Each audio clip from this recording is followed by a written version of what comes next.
It was a very, very mesmerizing presentation, actually. The one thing I was a little bit murky on when he recovered the boy. All the kids were laughing, and then he heard this little voice.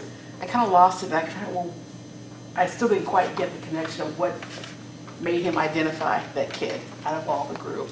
And then the other thing was the ending, the final statement, their reward was equal to their gratitude. We're adults, so that makes sense to us. But I'm kind of thinking if you're telling this to 9, 10-year-olds, they would probably miss that point. So you might want to spell that out a little bit more. Thank you. Good.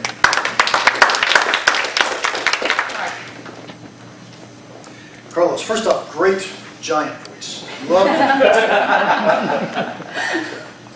When you did the dream, we could hear Philip's voice. And you had a different voice for Robin. But later on, Robin's voice got dropped completely. And so you just went back to your own voice. So I did hear the voices. And then one place where I'm not sure I agree with Jim, and it sounded to me like you could have used more pauses early on in the presentation. Because it sounded like you were rushing or really running through those first several sentences pretty quickly.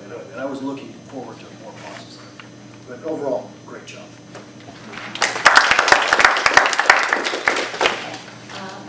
All right, we've got 2 more, so let's try to keep it short. Jennifer first, and then what's your name again? Go.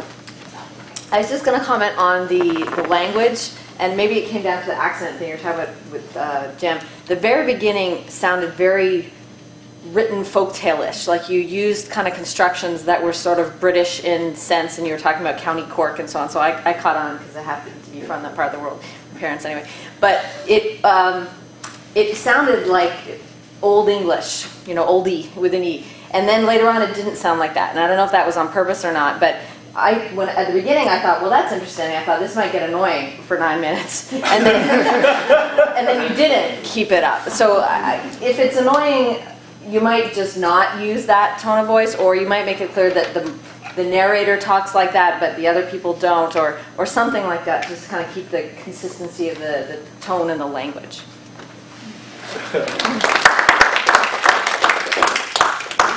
Great story. Just a few points. When you started the story, it was about the small boy, and you were talking about the parents, how they were proud of the boy and how smart he was. And then suddenly it shifted to the blacksmith. I thought the boy was a protagonist.